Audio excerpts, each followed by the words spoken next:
Seguro ya conocen el caso de Tim Payne, el futbolista de Nueva Zelanda que pasó de ser prácticamente invisible a ser la figura del mundial en menos de 72 horas. De 4.715 seguidores a más de 1.000.000, sin ganar nada y sin hacer absolutamente nada extraordinario. Solamente porque un tipo en internet hizo una pregunta y millones decidieron responderla juntos. Ahora bien, el caso es gracioso, es simpático, es una buena historia de internet. Pero hay algo en lo que pasó que me parece mucho más interesante que solamente lo viral. Y es el hecho de que ¿por qué la gente lo hizo? ¿Qué llevó a millones de personas que no se conocían, que no conocían a Payne, que no tenían ningún vínculo con Nueva Zelanda a sumarse a esto? Y esa pregunta tiene una respuesta, y para encontrarla hay que conocer la historia de un hombre que pasó su vida entera obsesionado con exactamente eso. Su nombre era Henry Tagfel. Nació en 1919 en Polonia. Era hijo de un comerciante judío. A los 18 años se fue a estudiar química a París, no por elección, sino porque en Polonia de los años 30 era casi imposible para un judío entrar a la universidad. Y cuando estalló la Segunda Guerra Mundial, se alistó en el ejército francés. Un año después lo capturaron los alemanes. Y acá viene el momento que define todo lo que vendría después. Los alemanes le preguntaron quién era. Y Tagfel tuvo que elegir en milésimas de segundo qué responder, porque si decía que era polaco y judío, lo mataban. Si decía que era francés y ocultaba que era judío, podía sobrevivir, pero si después lo descubrían, también lo mataban. Entonces hizo algo que parece simple, pero que muestra que ya entendía algo profundo sobre los humanos. Dijo que era ciudadano francés, pero negó que era judío. Razonó que si mentían todo y lo descubrían, no había salida posible. Pero si su identidad de grupo, o sea, ser francés, alcanzaba para protegerlo, esa categoría podía salvarle la vida. Y así fue. Sobrevivió la guerra en una serie de campos de prisiones de guerra y cuando terminó todo, volvió a su casa. Encontró que prácticamente toda su familia y casi todos sus amigos habían muerto en el Holocausto. Y ese momento lo marcó para siempre. Y le dejó una pregunta que no la abandonó por el resto de su vida. ¿Cómo fue esto posible? ¿Cómo es que millones de alemanes ordinarios, sin ser necesariamente personas malvadas, participaron o permitieron el exterminio sistemático de un grupo de humanos? Los psicólogos de la época tenían respuestas bastante genéricas. Era un problema de personalidad. Los que cometieron esas atrocidades eran casos extremos, anómalos, diferentes a ciudadanos comunes. Tagfel no lo creía. Había visto de cerca cómo funcionaba y tenía la intuición de que la respuesta no estaba en la personalidad de los individuos, estaba en algo mucho más cotidiano. Estaba en cómo los humanos forman grupos y en lo que pasa cuando pertenecen a uno. En 1967 llegó a la Universidad de Bristol como catedrático de Psicología Social y casi de inmediato empezó a diseñar los experimentos que le harían famoso. El diseño era deliberadamente simple, casi que ridículo. Convocaba a un grupo de adolescentes, le mostraba pinturas de dos artistas y le preguntaban cuál preferían. Después los dividía en dos grupos. Hasta ahí todo era normal, pero lo que hacía después era lo interesante. Les daba a cada participante la tarea de distribuir puntos entre dos personas, completamente anónimas. No sabían quiénes eran esas personas, solo que pertenecían a un grupo. Y lo que encontró fue consistente en todos los casos. Las personas siempre le daban más puntos a los miembros de su propio grupo, incluso cuando significaba que el total distribuido era menor.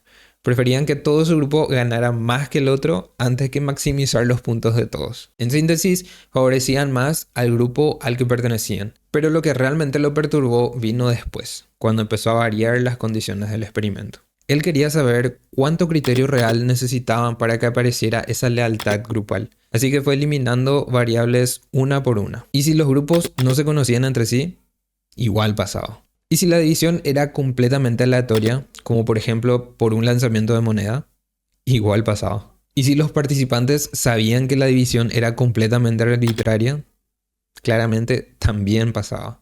No importaba cuánto reducía el criterio de formación del grupo, la lealtad siempre aparecía igual. A eso lo llamó el paradigma del grupo mínimo. La pregunta que buscaba era cuál era la condición mínima necesaria para que apareciera el comportamiento grupal.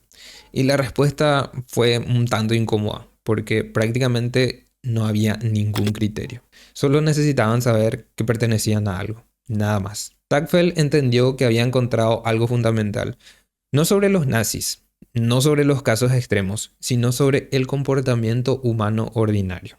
Lo que lo perturbó no era el resultado, sino lo que implicaba. Si la simple categorización, sin historia, sin vínculo, sin ninguna razón objetiva, era suficiente para generar lealtad y discriminación al mismo tiempo, entonces el Holocausto no era una anomalía, no era un resultado de personalidades extraordinariamente malvadas. Era el resultado de un mecanismo completamente ordinario, llevado a un contexto extraordinariamente horrible. Junto a John Turner desarrollaron la teoría de la identidad social, estudiando el paradigma del grupo mínimo. La idea es básicamente esta. Los grupos a los que pertenecemos no son solo contextos sociales, son parte de cómo nos definimos. No es el pertenezco a un grupo, sino este grupo es parte de quién soy. Ahora, conectemos esto con el caso de Tim Paine. Scarsini propuso una categorización, los que apoyan a Paine y los que no. Sin historia, sin vínculos, sin ningún beneficio real para nadie. Y millones de personas respondieron igual que los participantes de Tocqueville. No porque Paine lo merecía más que cualquier otro futbolista desconocido, sino porque la propuesta ofrecía algo que la gente busca constantemente. Un nosotros.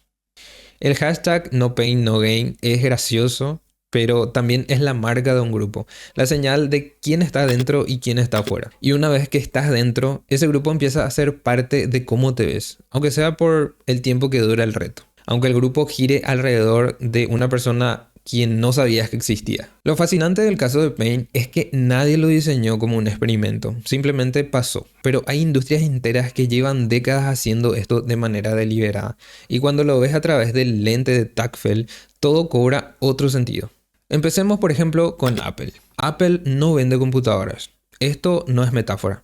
Es literalmente su estrategia. Cuando Steve Jobs relanzó la compañía a finales de los 90, no cambió el producto, cambió la narrativa de pertenencia. La campaña Think Different de 1997 no habla de características técnicas, habla de quiénes eran las personas que usaban Apple. Einstein, Gandhi, Martin Luther King, Picasso. El mensaje era claro. Si usas Apple, perteneces a ese grupo. Sos de los que cambian el mundo. Y funcionó. No porque las computadoras fueran mejores en todos aspectos, sino porque la tribu era más atractiva que el producto. Hoy, cuando alguien hace fila durante horas para comprar el último iPhone, no está comprando tecnología. Está renovando su membresía y está señalando a qué nosotros pertenece. Y está dispuesto a pagar el costo que sea por esa señal. Sin embargo, Nike hace lo mismo, pero con otro grupo. Just Do It no habla de calzado, habla de una identidad, del atleta que hay en vos, aunque no seas atleta de profesión, del que se levanta temprano, del que no para, del que se supera a sí mismo. Cuando compras Nike no estás comprando un simple calzado, estás comprando la pertenencia a ese grupo imaginario de personas que eligen el esfuerzo. Y lo más interesante es que el grupo funciona aunque nunca te cruces con otros miembros. En política, el mecanismo es idéntico, pero las consecuencias son un poco más visibles. Los movimientos más efectivos de la historia no ganaron explicando políticas públicas, ganaron construyendo identidades colectivas. Un enemigo común, que es el ellos, que define al nosotros. Un símbolo compartido que actúa como marca del grupo, un lenguaje propio que distingue los otros de los de afuera. No importa el signo político, no importa el país ni la época, el mecanismo es el mismo, porque el cerebro humano es el mismo. Y las redes sociales son la versión más eficiente y más escalable que existe de este mecanismo. Cada plataforma está diseñada no accidentalmente, sino por ingenieros que entienden exactamente lo que están haciendo, para que te identifiques como grupo, para que produzcas contenido que refuerce esa identidad y des la espalda a los que están fuera. El algoritmo no te muestra lo que es verdad, te muestra lo que tu grupo ya cree, lo que genera más reacción emocional dentro de tu endogrupo, lo que refuerza la separación entre los que están dentro y los que están fuera. Y cada vez que reaccionás, compartís o comentás desde ese lugar, le estás dando al algoritmo exactamente la señal que necesita para mostrarte más del mismo contenido. La diferencia entre el caso Payne y todos estos ejemplos no es el mecanismo. El mecanismo es idéntico. La diferencia es que en el caso Payne nadie diseñó las consecuencias. Y en los otros casos alguien sí los hizo. Y sabía exactamente lo que estaba haciendo. Pero hay algo más que Tacfel y Turner identificaron que vale la pena traer acá. Algo que pasa casi de manera automática una vez que un grupo se forma. Dos cosas ocurren en paralelo. El grupo empieza a verse a sí mismo mejor de lo que merece. Sus miembros sobreestiman sus capacidades, minimizan sus errores y desarrollan la sensación colectiva de que están del lado correcto, de que ven lo que los demás no ven. Y simultáneamente el grupo empieza a ver a los de afuera peor de lo que corresponde.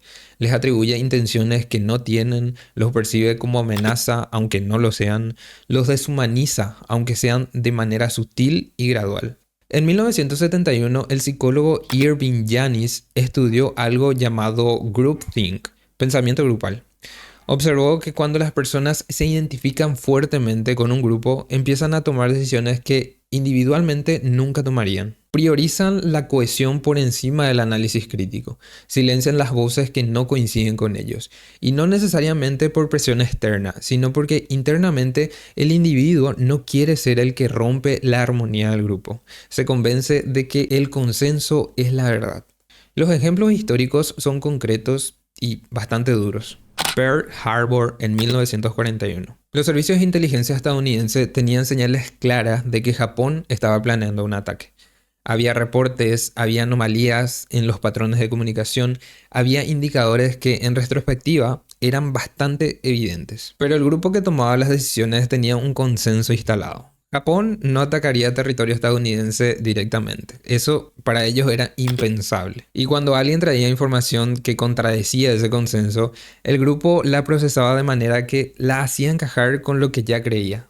No por la mala fe, sino porque así funcionaba el pensamiento grupal. Y el resultado fue un ataque sorpresa que mató a más de 2.000 personas y cambió el curso de la Tercera Guerra Mundial. Bahía de Cochinos en 1961. Los asesores de Kennedy estaban planeando una invasión a Cuba. Varios de ellos tenían dudas serias sobre si el plan era viable o no.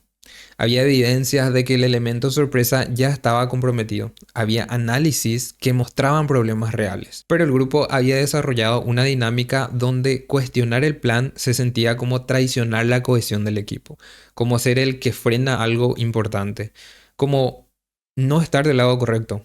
Entonces las dudas se callaron, o se expresaron tan suavemente que no cambiaron nada. El resultado fue uno de los fracasos más costosos y vergonzosos de la política exterior estadounidense. El Challenger en 1986. Los ingenieros de Morton Tycol sabían que el cohete tenía un problema serio en las condiciones de frío extremo. Lo habían documentado, lo habían advertido. La noche antes del lanzamiento hubo una reunión donde algunos ingenieros intentaron detener el despegue. Pero la presión del grupo era enorme. Había cronogramas que cumplir, había expectativas, había una narrativa instalada de que la NASA no falla. Los que advirtieron fueron básicamente ignorados. El lanzamiento siguió adelante. 73 segundos después del despegue, el Challenger se desintegró. 7 personas murieron. No estoy diciendo que apoyar a Tim Payne lleve a nada de esto. Eso sería prácticamente ridículo. Estoy diciendo que el mecanismo que llevó a millones de personas a seguir a un futbolista desconocido es el mismo mecanismo que en otros contextos y con otras escalas llevó a esas decisiones. La diferencia no está en la naturaleza humana, está en el contexto, en lo que está en juego y en si alguien diseñó el sistema para amplificar ese mecanismo o no. Y entender eso cambia cómo te puedes relacionar con los grupos a los que perteneces. Porque hay una diferencia enorme entre pertenecer a algo con conciencia y pertenecer porque alguien diseñó la puerta correcta en el momento correcto. Entonces, volvamos al principio. Tim Payne tenía 4.715 seguidores y 72 horas después más de 1 millón. ¿Por qué pasó esto? No porque hiciera algo extraordinario, sino porque alguien abrió una puerta y preguntó quiénes estaban dentro y quiénes estaban fuera. Y millones decidieron entrar. Por la misma razón que los participantes de Tacfel defendían grupos formados por lanzamientos de moneda. Por la misma razón que la gente hace fila para comprar un iPhone. Por la misma razón que los asesores de Kennedy callaron sus dudas en 1961. Porque pertenecer no necesita justificación, solo necesita una puerta. Lo que cambia cuando entendés esto no es que dejes de pertenecer a grupos. Eso es imposible y no es que tenga mucho sentido intentarlo. Lo que cambia es la pregunta que nos hacemos. ¿Cuáles de estos grupos a los que perteneces los elegiste vos con conciencia? ¿Y cuáles te eligieron a vos sin que te dieras cuenta? ¿Cuántas de tus opiniones, tus consumos, tus posiciones son genuinamente tuyas? ¿Y cuántas son simplemente la señal de que estás dentro de algo que alguien más diseñó? Tacfel pasó su vida entera tratando de entender cómo millones de personas ordinarias participaron en algo extraordinariamente horrible, y su respuesta fue que no era porque fueran monstruos, era simplemente porque eran humanos. Tim Paine está en algún lugar de Nueva Zelanda sin saber que protagonizó uno de los experimentos sociales más claros de los últimos años. Pero ahora decime vos, ¿sos parte del Team Paine o fuiste de los pocos que decidieron no entrar? Te leo en los comentarios. Nos vemos.